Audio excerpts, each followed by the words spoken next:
Welcome to BNEWS Weekly. I'm Phil Gallagher along with BNEWS Director Rich Hosford, BNEWS reporters Tad Stefanak, Chris Flaherty, Robert Paris, John Vias, Peter Brown with the weather, Julie Atwood with Community Calendar, and Marge McDonald with Senior News. Got a full house for you today. The Burlington School Committee has approved a remote learning and in-person hybrid reopening plan for Burlington schools.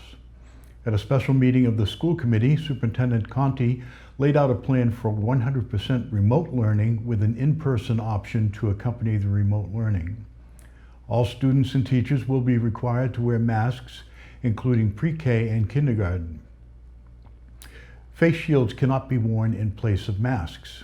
The schools have purchased PPE for the first 12 weeks of school and have hired a firm to perform air quality testing in the schools. The plan has many details covering schedules, distancing, and transportation. Dr. Conti noted that students can switch from remote to in-person learning if desired, and they are setting procedures to check on the social and emotional health of students. Following comments from parents and teachers with lively chat messages throughout the discussion, the school committee voted to approve the reopening plan by a 4-to-1 vote. Those with questions or concerns about the plan are asked to email 2020 school opening at bpsk12.org. That's up on a monitor for you. The special school committee meeting can be viewed in its entirety at bcattv.org under education programming. As part of the Burlington School District's reopening efforts, Superintendent Conti has been holding reopening feedback sessions seen live on BCAT's government Facebook page. In a recent session, Dr. Conti, along with Director of Operations Bob Kuna, discussed transportation and busing issues. The state has provided schools with guidance on transportation, and the district is currently working with the bus company to best interpret those guidelines. Changes in drop-off and pickup will be based on the individual schools, and Mr. Kuna is working with principals and Burlington Safety Officer Dom Grossi on mitigating high traffic.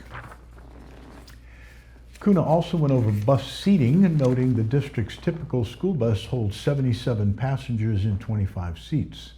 As seen in the graphic, buses will have one student per seat, with students seated in an inside-outside pattern to ensure proper social distancing. Dr. Conti said they're not going to be able to maintain the level of transportation service that they were prior to the pandemic. They are examining feedback from the parent survey on if people absolutely need transportation, or if they can get by without busing, or if you don't want to use the buses at all. Both Kuna and Conti reiterated that nothing about the transportation plan is finalized and the busing situation continues to be studied. There wasn't. Shawshene Valley Technical High School also announced their fall reopening plan using a hybrid learning model. The Shawshene plan will allow students to attend school in person for 2 to 3 days of both the academic and shop weeks. The remainder of the week will take place with remote learning.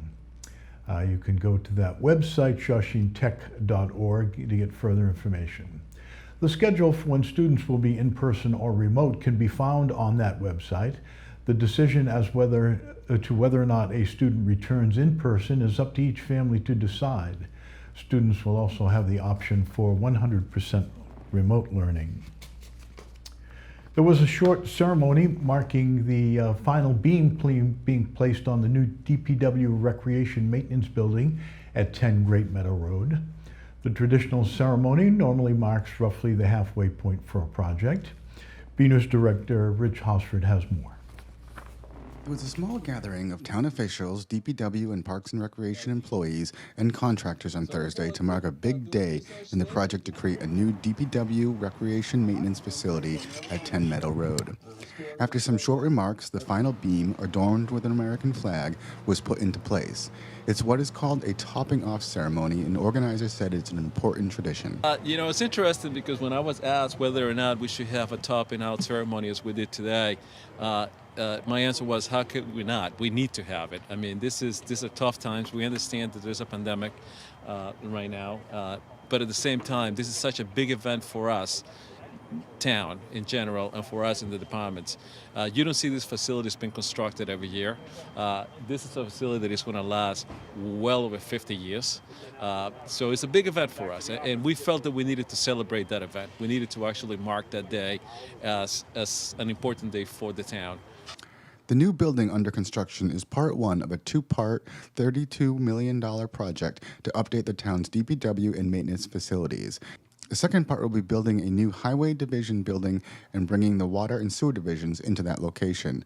If you've seen the current buildings, it is clear an update was necessary. For some of you who've seen the facilities that we work out of right now, whether it's the rec department, the rec maintenance, or our highway, water, and sewer departments, this is night and day. This is going to be a place where not only we're going to be able to store all our equipment, which is going to allow for it to extend even longer, to have a longer life that it does right now, but it's also going to provide facilities for our employees. What we have now and what we're going to is night and day. Our facility was built, I think, back in the 60s, early 70s, and an old style steel building that has seen its better days, and we're moving into a state-of-the-art building. Finally, the project was a long time in the works. This has been a long process. We started this over 10 years ago, looking for work to actually build our facility. And then we finally got to a point about 2 years ago where town meeting finally appropriated funds for us to construct the facility. This is a great solution. Our two facilities are going to be near each other. One here at 10 Gray Meadow, the other one at 1 Gray Meadow Road. So under this phase one, hopefully we'll see this completed by mid-May, June of next year, and immediately start the other facility at 1 Gray Meadow, which hopefully will be completed by the end of 2022. I'm excited for the guys.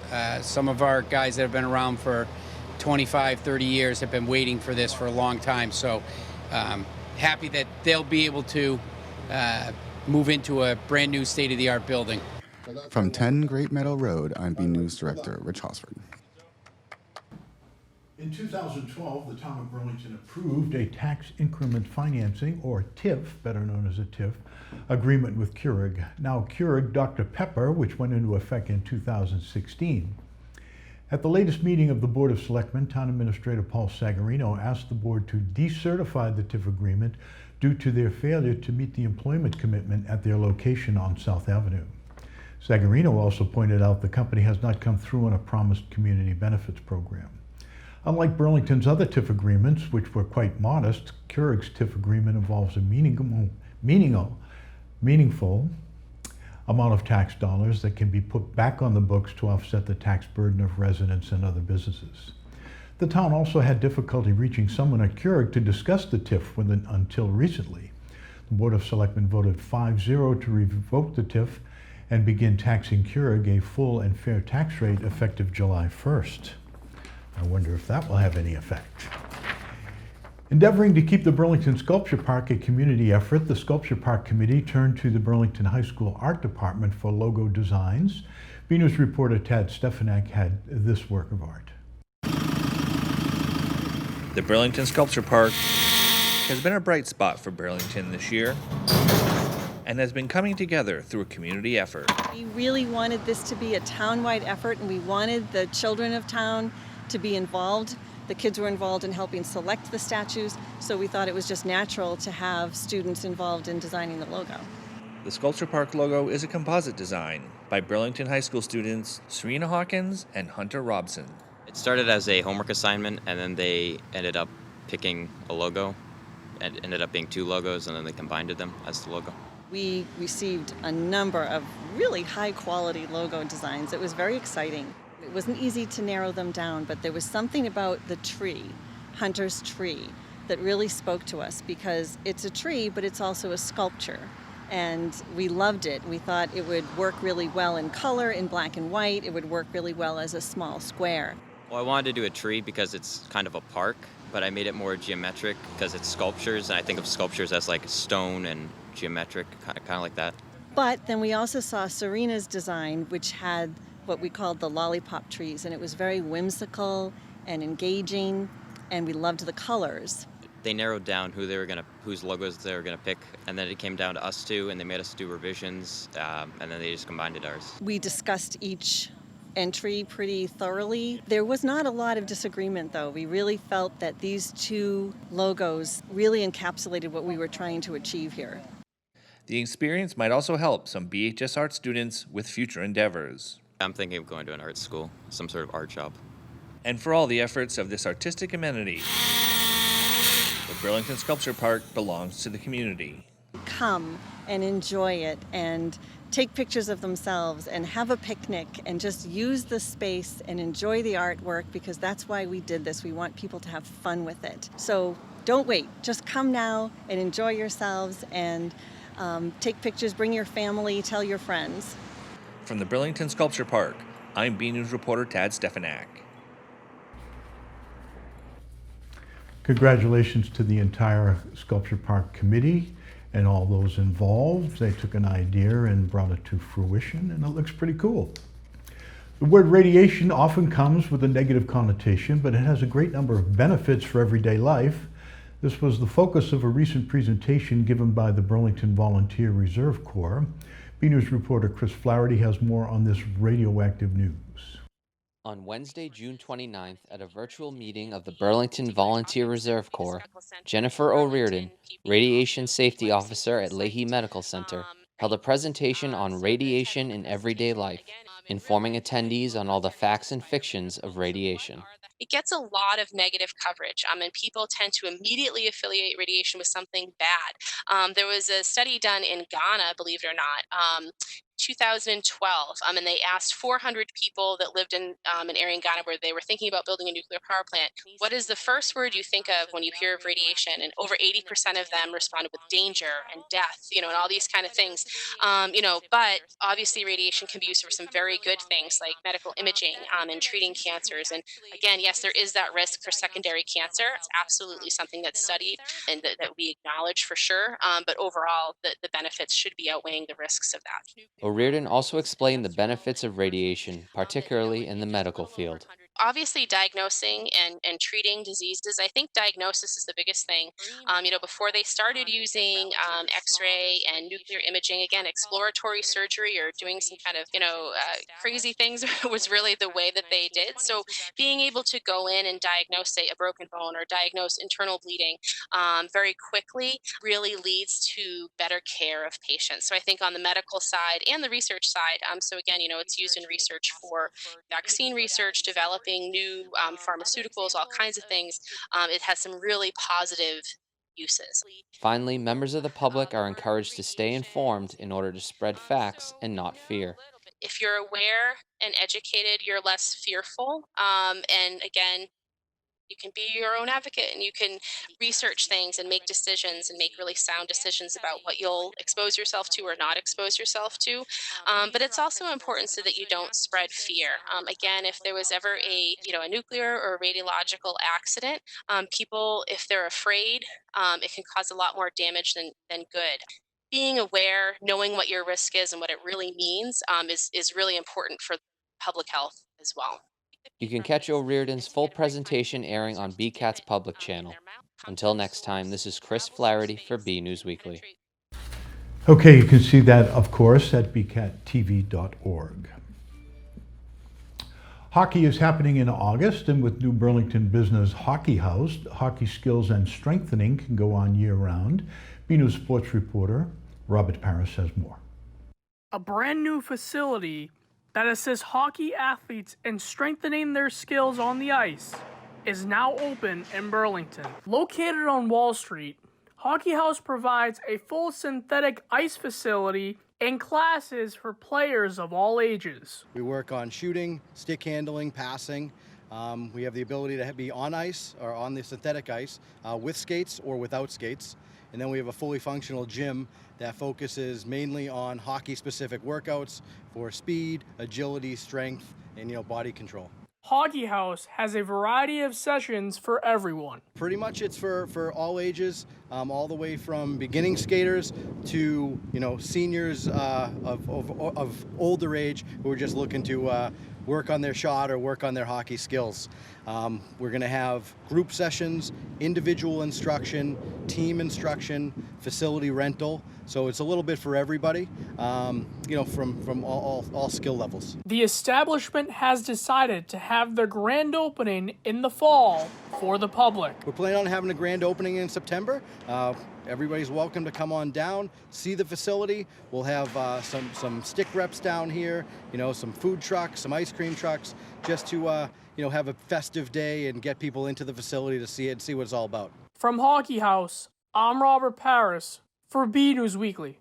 The Burlington Public Schools are currently running their first ever district-wide art exhibition. The art show was originally going to be held at Burlington Public Library, but for obvious reasons, the exhibition has been moved to an online showing at bpsk12art.weebly.com. We got that up there? Yes, we do. The District Art Show 2020 and a range of works by talented Burlington students, and they are talented indeed if you've seen some of their work previously, is including 2D and 3D designs, ceramics, photography, drawing, painting, and fashion. The website also has opportunities for remote learning and enrichment, art teacher blogs, and more. So be sure to pay a visit to the BPS District Art Show 2020 online. Take in all the benefits of viewing art and enjoy your visit. The Burlington Parks and Recreation Department has been plugging away through the summer. Robert Paris has a look at what they're planning for fall programs with Director Brendan Egan.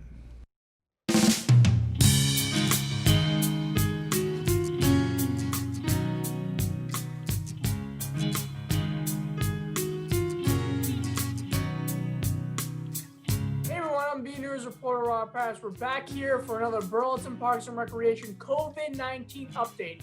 Once again, I'm here at Burlington Parks and Recreation Director Brendan Egan. Brendan, how you doing today? Doing great, Robert. Thanks for having me again this week. So, Brendan, first off, let's talk about any new information about the Burlington Garden Contest. Sure. We had opened up a garden contest that we're doing in conjunction with the Burlington Garden Club. You had to register your garden by July 31st. Finalists were picked, and we'll go out in the next couple weeks to judge the finalists and take a look at their gardens, and we'll come up with some winners in our different categories, like best front porch garden, planter pots or potted garden, planter box, and then vegetable garden. So are just a couple. And, we've really seen some really nice gardens, some impressive gardens. And I hope it's not just because people were home during, our pandemic that we're going through and decided to garden, but that's great. But I'm hoping that it's something that people do all the time. And if they did pick it up this year, they stay with it, in the coming years. I find gardening, although I'm not a master gardener or an expert of any kind, I do find it therapeutic. And Brendan, are there any updates on the recreational sports? I know we're in August, and usually they end around the end of August. So talk a little about that and how they've been doing. Yeah, the state did release some minor updates to the guidelines that were put out back at the beginning of July. So on the 24th, one of the big things is they moved soccer from a high-risk sport, what they considered high risk because of the chance for contact between players, offense and defense. They moved it to a moderate risk. So, they were able to, some soccer programs I know in communities across the state did start up. Burlington Youth Soccer was not going to play this summer. So, and they've kept to that. We have youth baseball and softball and youth lacrosse going on, and they are out there, but their seasons are coming, up to an end. It was a short season.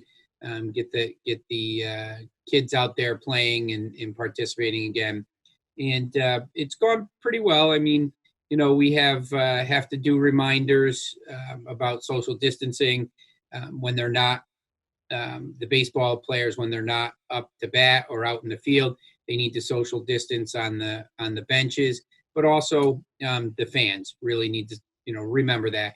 And I know, it's people are anxious to get back out and stuff, and we've had some good weather, warm but good weather.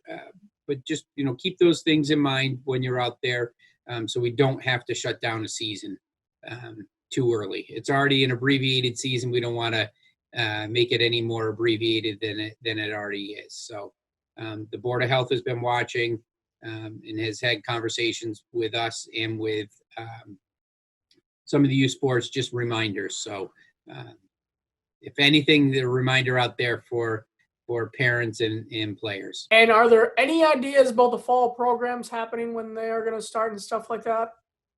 We actually have a meeting with the Board of Health to discuss, how some of the guidelines and how they fit for fall programs. Right now, we're working off of the guidelines that were released in July on early education and camps, and there's a whole section on recreation, parks and recreation programs and camps. So, we're working off of those guidelines. We do have some in-person programs going on now for adult fitness, and we're hoping that we can maintain those programs going into the fall. It's important for us to give people an outlet, and do it safely. And that's our big, push, is to offer opportunities, recreational opportunities for people to do in their leisure time, spare time, free time, however you want to say it.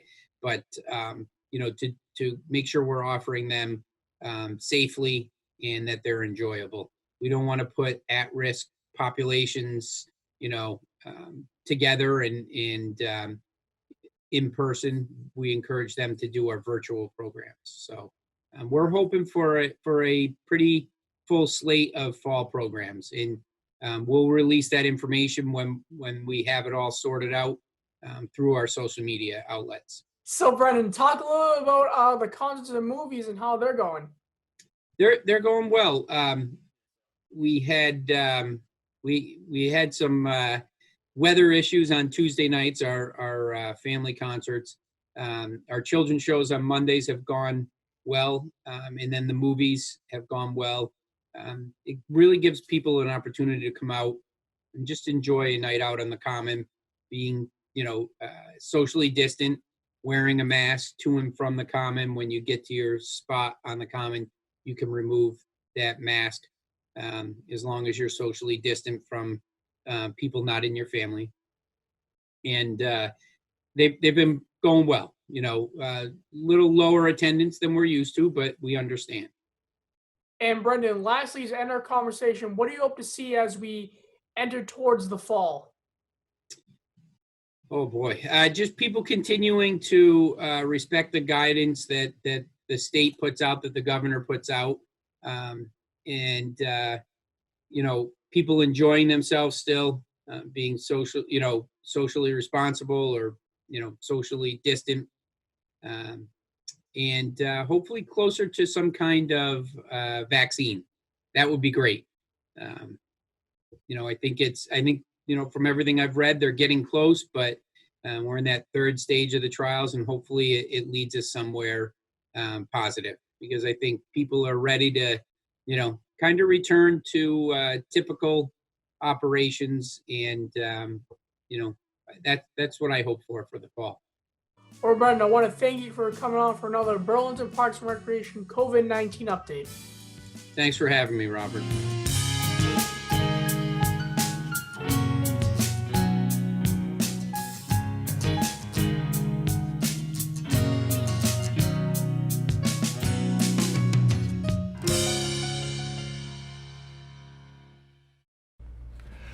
We are in the thick of those dog days of summer, and here now to tell us just how doggish the days will be this week and BNEWS meteorologist Peter Brown with your forecast. Well, hello everyone, and this is Peter Brown with a look at your weather for the next 7 days.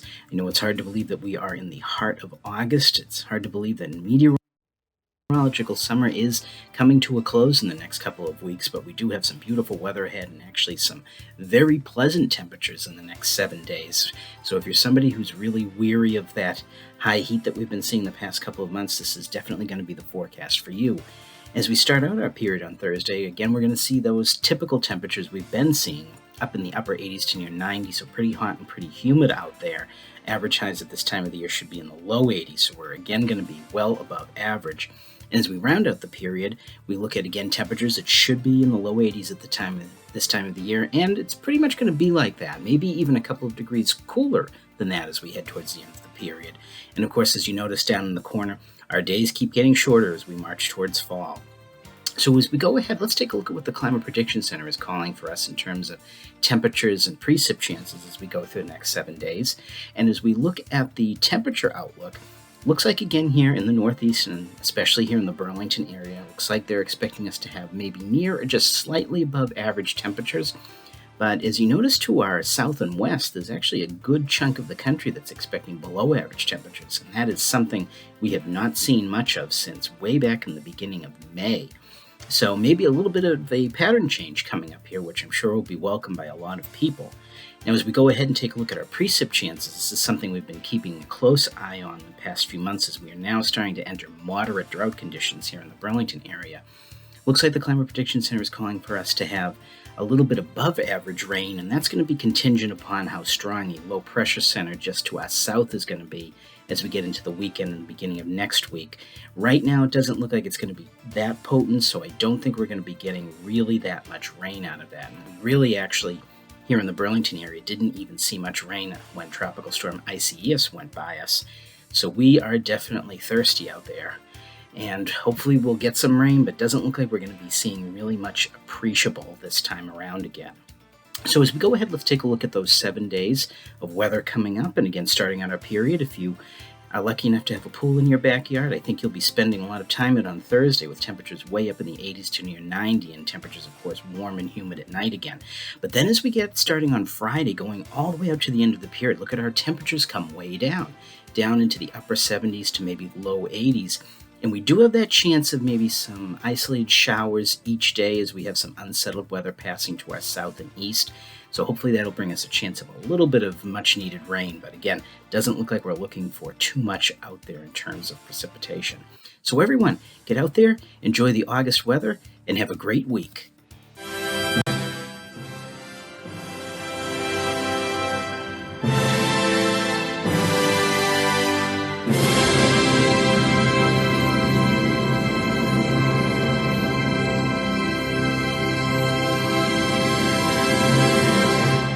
Hey everyone, I'm Jolie Atwood, and this is your community calendar. Get ready to boogie! On Tuesday, August 18th, the Burlington Parks and Recreation Department will be having another concert on the Common. The Cactus Gang is performing. Pre-registration is required for the event. Go to burlingtonrecreation.org to register. Learn about the popular songwriting duo. On Wednesday, August 19th at 2 p.m., the Burlington Council on Aging will be having a lecture about Rodgers and Hammerstein. Everyone is welcome to attend the virtual event. For more information, email coa@burlington.org. Come and go on a virtual trip to see some wild animals. On Friday, August 21st at 11 a.m., the Burlington Public Library is having a virtual event called Jungle Encounters Wildcats Show. Everyone is welcome to attend virtually. Go to Burlington Public Library Facebook page on the day of the event. I'm Jolie Atwood, and that was your community calendar. Everything is going online these days, and the Burlington Council on Aging is no exception. Here now is senior update from COA Director Marge McDonald. Hello. I hope you are all well and staying busy.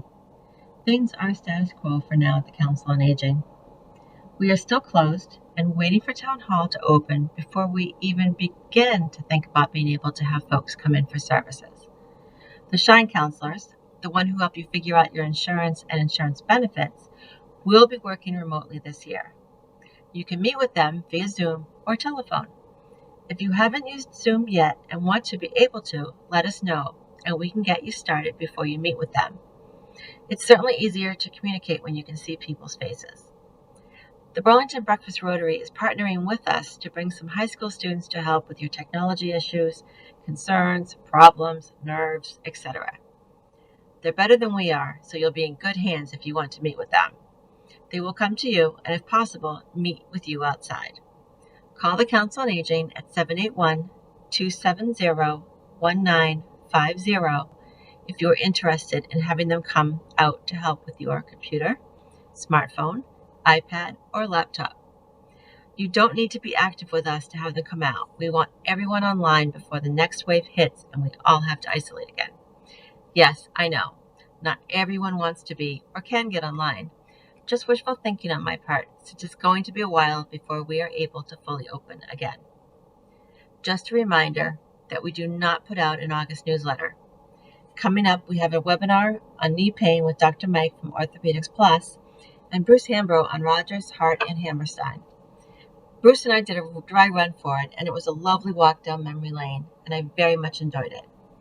We also have part 4 of the music lecture series of the 1950s covering country and western with John Clark. We are having weekly coffee hours on Tuesday mornings. Sophia is running the fitness class on Monday, Wednesday, and Fridays, and yoga on Thursdays. And we also have Tai Chi on Thursdays. Also offered online are Mahjong and our painting class. Let us know what you're looking for. We'll try to get it online for you. We are looking to start really ramping up our online offerings in October and November as the weather starts to get colder and everyone starts to be indoors more and naturally more isolated. Also, I would like to remind everyone to get their flu shot. I've already seen one pharmacy with a sign saying that they have the vaccine, and the very last thing you want is to come down with the flu this year. That's all for now. I'm Marge McDonald. I miss you all, and I hope to see you all at the virtual scene. Another week, another photo to highlight. This week's photo is a classic Dog Days of Summer shot. This Rottweiler named Roxy is taking a walk with 13-year-old Alex across a field of summer flowers. Roxy is a rescue dog from Mississippi that came to live with Alex during quarantine. Thanks for the photo, Alex. We'd like to see your photos. They could be of your stay-at-home activities, finally eating al fresco at your favorite restaurant, shots of your family members, friends, and pets, summer activities, or just the weather seen from your own back door. Whatever you think is interesting and would like to share with us and the community. Email your photos to bcat@bcattv.org with the subject line Photo of the Week. Okay, that's it from the news desk here at BNEWS Weekly. I'm Phil Gallagher along with Rich Hosford, Tad Stefanak, Chris Flaherty, Robert Paris, John Vias, Marge McDonald, Jolie Atwood, and Peter Brown. Thank you for joining us. On Thursday, August 6th, BCAT hosted their virtual annual meeting live on Facebook amid the COVID-19 pandemic. A variety of awards were given out that night, including Overall Production Excellence, Excellent in Studio Talent, and many others. There was also a tribute to the late Richie Sarno, who passed away earlier this year. One big surprise during the meeting was from State Representative Ken Gordon, who recognized BCAT with a special citation, and he had this to say. And it's in recognition of your service to the Burlington community throughout the COVID-19 pandemic emergency. Thank you, BCAT, for all that you do for our community. Congrats to all the nominees and winners. You can watch the full annual